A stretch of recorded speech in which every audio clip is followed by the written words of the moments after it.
All India इमाम association के सदर मौलाना साजिद रशीदी साहब हमारे साथ मौजूद हैं। हम इनसे बात करेंगे बाबरी मस्जिद को लेकर, उसके अलावा तलाक के मामले को लेकर। मतलब पहले बाबरी मस्जिद पर जो आप फार्मूला सुझा रहे हैं वो क्या है?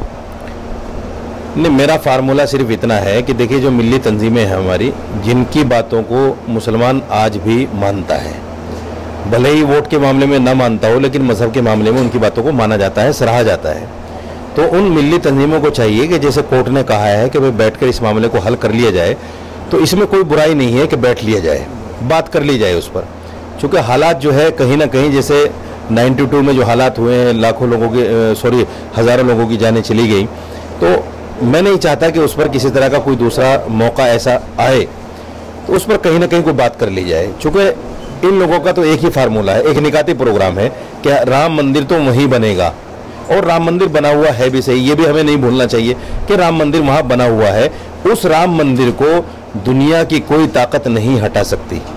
हाँ, अगर कोई फार्मूला सुप्रीम कोर्ट भी हमें ऐसा सुझाता है कि भाई चलो, जो हाई कोर्ट का फैसला था, यूपी हाई कोर्ट का, उसी को हम कायम रखते हैं और ये जगह 3 हिस्सों में डिवाइड होती है, एक हिस्से पर मस्जिद बन जाए, तो मैं तो फिर भी इस बात में बहुत डाउटफुल हूँ कि ये लोग मस्जिद उस हिस्से में भी बनने देंगे। लेकिन हाई कोर्ट के फैसले को दोनों ही फरीकों ने नहीं माना था और दोनों ही फरीकों ने सुप्रीम कोर्ट में इसको चैलेंज किया था। अब जिस तरह से इस पर फास्ट ट्रैक में सुनवाई होनी है, तो मुस्लिम तंजीमों का भी यही कहना है कि कई बार हमने बैठ करके बात करने की कोशिश की, इसका हल निकालने की कोशिश की, लेकिन जो हिंदू तंजीमें हैं उनके जरिए ये कहा जाता है कि बिल्कुल इस इलाके में कहीं पर भी मस्जिद नहीं बना दी जाएगी, सरियों के उस पार बनाई दी जाएगी। तो किस तरह से फार्मूला निकल सकता है? देखिए, एक चीज़ मैं आपको बता दूं, हमें नहीं भूलना चाहिए कि हम उस नबी के मानने वाले हैं जिस नबी ने सुलह हुदैबिया जैसा एक मुआहिदा किया। यानी उमर जैसा आदमी कहीं ना कहीं उस फैसले को सुनकर डगमगा गया और ये कहा कि अल्लाह के रसूल, ये क्या करने जा रहे हैं आप, इससे तो बहुत बड़ा नुकसान हो जाएगा। लेकिन अल्लाह के रसूल ने ये कहा कि मैं वो जानता हूँ जो आप नहीं जानते। तो हम क्या सोच रहे हैं, ये हमारी सोच की बात नहीं है। हमें उन लाही अमल को फॉलो करना चाहिए, उन बातों को सामने रखना चाहिए जो नबी ने अपनी ज़िंदगी में अपनाई है। देखिए, मस्जिद, ये सच्चाई है कि मस्जिद सिर्फ नमाज पढ़ने की जगह है। मस्जिद हमारे लिए पूजने की जगह नहीं है। ऐसी जगह नहीं है कि अगर मस्जिद ना हो तो नमाज नहीं हो सकती, नमाज नहीं पढ़ी जा सकती। मस्जिद तो सिर्फ एक घर है, एक मकाम है जो अल्लाह के रसूल ने कहा है कि मस्जिद में नमाज पढ़ो, मस्जिद में नमाज पढ़ो, और सिर्फ फ़र्ज नमाज पढ़ने के लिए मस्जिद है। अगर हम उस मस्जिद को ये बना लें, नौज़ बिल्लाह, कि नहीं जी, चाहे मुसलमान की जान जाती है तो जाए मस्जिद तो यहीं बनेगी, तो ये इस्लाम नहीं कहता।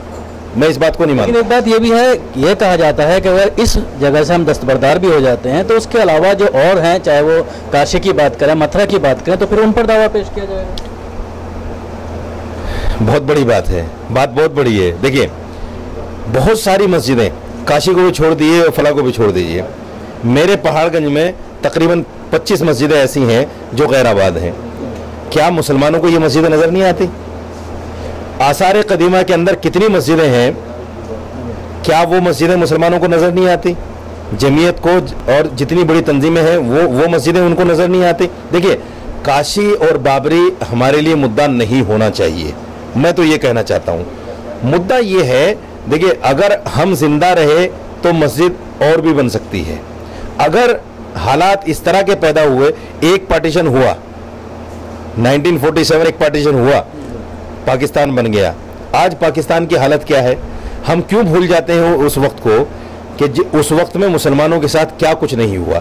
आज हम कितनी तादाद में हैं यहाँ, हम क्या कर सकते हैं सिवाय इसके कि कमजोर आदमी पिट रहा है और कह रहा है। और क्या हिंदुवादी तंजीमों से और बीजेपी से डरे हुए हैं? नहीं, मैं डरावा नहीं हूँ, मैं डरावा नहीं। देखिए, मैं अकेला आदमी जाके राम मंदिर में खड़ा होकर अजान दे सकता हूँ, अल्हम्दुलिल्लाह इतनी हिम्मत रखता हूँ। लेकिन क्या सिर्फ मेरे अजान देने से वहाँ मस्जिद बन जाएगी? नहीं बनेगी। या सिर्फ मेरे खड़े होने से मस्जिद बन जाएगी? नहीं बनेगी। मैं तो ये कहना चाहता हूँ कि हमें बैठ जाना चाहिए, हमें इस पर कोई फार्मूला निकाल लेना चाहिए। मैं ये नहीं कहता कि भाई उस जगह से भी आप दस्तबरदार हो जाओ, लेकिन कम से कम बैठो तो सही। कोई मुस्लिम तंजीम, देखिए, ज़फ़रयाब जिलानी या मुस्लिम पर्सनल लॉ बोर्ड, इस मामले में जो जो कानूनी कार्रवाई हो रही है वो चल रही है, लेकिन कोई भी जो बड़ी जमात है इस बात पर बोलने को तैयार नहीं है कि ऐसे वक्त में जब मुसलमान कसम पुरसी के आलम में है, हर मुसलमान ये देख रहा है कि अब क्या होगा, तो ऐसे वक्त में क्या है, उन मिली जमातों की, बड़ी तंजीमों की क्या है जिम्मेदारी नहीं बनती कि वो सामने आकर ये कहें कि नहीं हम बैठकर बात करने को तैयार हैं, इसका फार्मूला निकालेंगे और निकलेगा। इसके अलावा मामला जिस तरह से गरमाया है 3 तलाक को लेकर, अभी आपने जिस तरह से कहा कि वृंदावन में लाखों महिलाएं हैं जो विधवा हैं, उनका कोई पुरसान हाल नहीं है। योगी मुस्लिम महिलाओं की बात कर रहे हैं, मोदी मुस्लिम महिलाओं की बात कर रहे हैं, उनकी क्यों बात नहीं करते? देखिए, मैं इसको कहीं ना कहीं बाबरी मस्जिद से जोड़ के देखना चाह रहा हूँ, राम मंदिर से जोड़ के देखना चाह रहा हूँ। उनका मकसद 3 तलाक नहीं है, उनका मकसद मुस्लिम महिलाएं नहीं है, उनका मकसद मुसलमानों में खौफ व हिरास पैदा करना है, धर्म को लेकर, तलाक को लेकर, राम मंदिर को लेकर, हलाला को लेकर, ये जितने भी इश्यूज आज उठाए जा रहे हैं, उनका मकसद सिर्फ और सिर्फ मुसलमानों में खौफ व हिरास पैदा करना है। और उसके लिए जिम्मेदार वो नहीं है। मैं बहुत बड़ी बात कह रहा हूं आपके चैनल के माध्यम से कि जिम्मेदार वो नहीं, जिम्मेदार मैं हूं। मुसलमान ने चूंकि दीन को नहीं समझा, इसलिए उसका मिसयूज किया, मौका उनको हाथ लग गया। मैं आज भी कह रहा हूं इस बात को कि आज जब मुसलमान अपने दीन से अलग हटेगा, कुरान से हटकर जिंदगी बिताएगा, हदीस से हटकर जिंदगी बिताएगा, उस पर यह अजाब तो आना है। आमालुकुम उम्मालुकुम, जैसे हमारे अमाल होंगे वैसे हमारे हाथ। इमाम एसोसिएशन के प्रेसिडेंट हैं, तो आपके जरिए कुछ इस तरह की मुहिम क्यों नहीं चलाई जाती कि मसाजिद के अंदर इस तरह की चीज़ों को लेकर मामला उठाया जाए, लोगों में जागरूक पैदा की जाए? क्योंकि हमेशा अगर मस्जिद के खुतबे की बात करें, खुतबे से पहले जो तकरीर होती है, तो उसमें सिर्फ नमाज और रोज़े की बात की जाती है, हालात हाजरा पर कोई बात नहीं। ये बहुत बड़ा अलमिया है, मैं इसको बहुत बड़ा अलमिया मानता हूँ कि हमने अपनी जिम्मेदारी को नहीं समझा।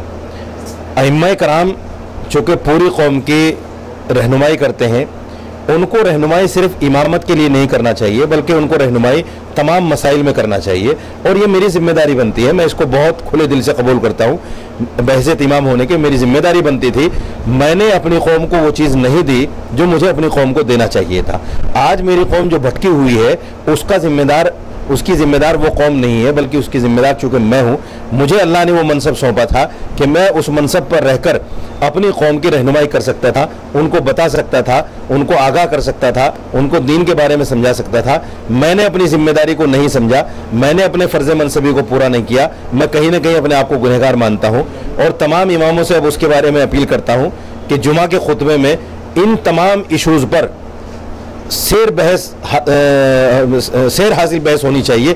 ऐसी बहस होनी चाहिए कि तमाम मुसलमानों को कम से कम ये पता चल जाए कि दीन क्या है, इस्लाम क्या है, कुरान क्या कहता है, हमारी ज़िंदगी कैसी होनी चाहिए। ये जिम्मेदारी के साथ इमामों को काम करना चाहिए।